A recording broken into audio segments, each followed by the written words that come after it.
नव सब गुंडा मर गए। हारो हारो कल जोर बढ़ा दे। हारो हारो हारो हारो हारो से हारो। अरे नव सब गुंडा मर गए झूलन में धारी। नव सब गुंडा मर गए झूलन में धारी।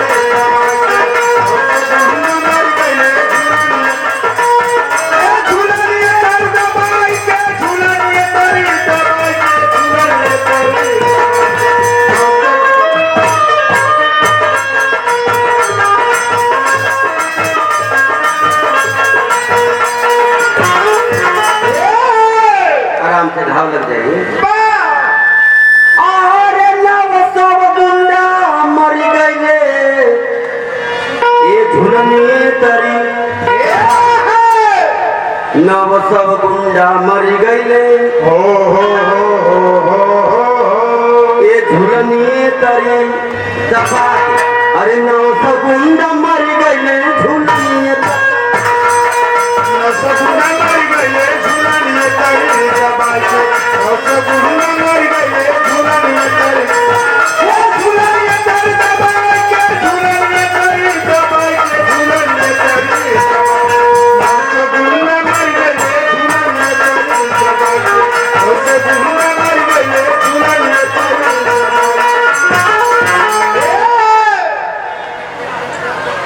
सोने की थाली महुरे के परोसली।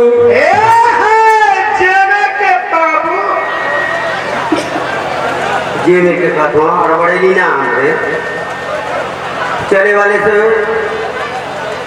थक जाला। चले वाला बोले वाले से गलती हो जाले। कहीं से मिस्टेक हो गल हमसे। हमके जेमे के कर मतलब कहे करला हम हुरे के कर देंगे। लेकिन काम ये कगो मास्टर साहब काम ये कगो यूजे के 4-5 प्रकार से कर जाला। अगर माता बहन खाना बना लिया तो आदमी के पीछे लग गई हम। कहीं कि सिंटुआ का पापा आज सौकेरे खाना बनो नहीं भर दे बरस गई के खाना के तनी भर लेट हुई थे तो ये बोरा का करवा हो। अगर ना खैबा तो चल के कान हूर ले थवा। 11 बजे तो मेहरारू गोसिया जे तुरंत के कुत्ता हवा पे आया। सौकेरे खाना बनने के भर दे बरस के खाना के 11 बजकर का कटवा। अगर ना हुआ तो चल के अणसाइला कगो हो गल 3 गो गल। चौथ के बेर में कहीं ना अणसैबा तो चल के ढके लीला ना ढके लगा तो चल के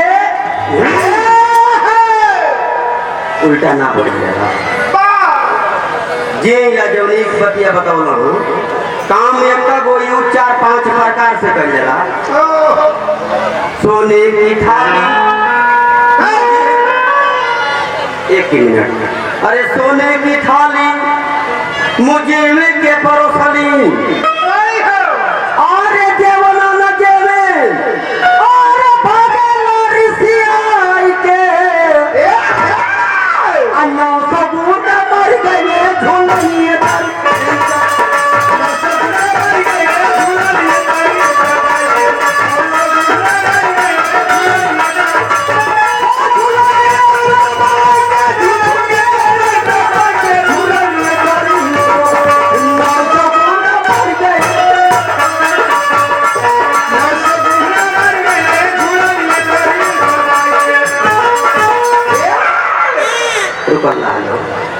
ज्यादा हम गीत ना गाई। अबले तमाम गीत भैले जितना गीत भैले सब कैसीटी वाली गीत सुन ला। हमार गीत बिना कैसीट कर।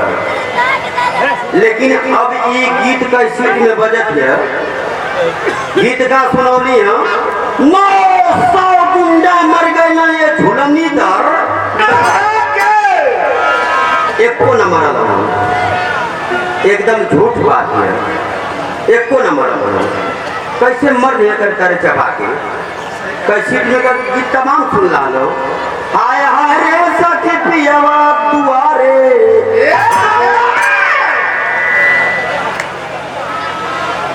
ई कैसी की में गीत झाड़ता बाल सैया जी हो अब बगली से निकाल सैया जी हाय हाय हाय हाय पातर करिया डोले हो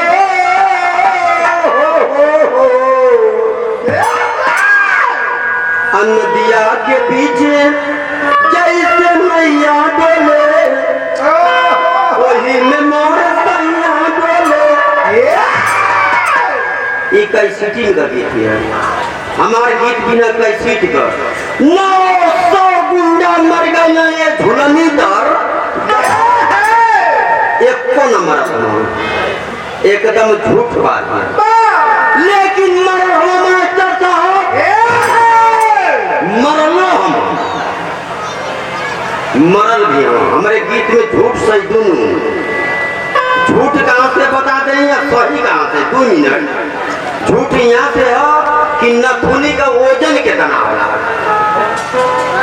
एक वजन हम ना जाने लगे एक वजन माता बहन जनी है ये लेकिन नथुनी फुरहुरी यलो पहरेला हमन के इतना ना बर्दाश्त कर पाओ जाला कि हमन के नकिया में के गोबरवा टूट जाला भैया ट्रेन वाली सीटी तन कम करिया और कम करा बिल्कुल चली और कम करा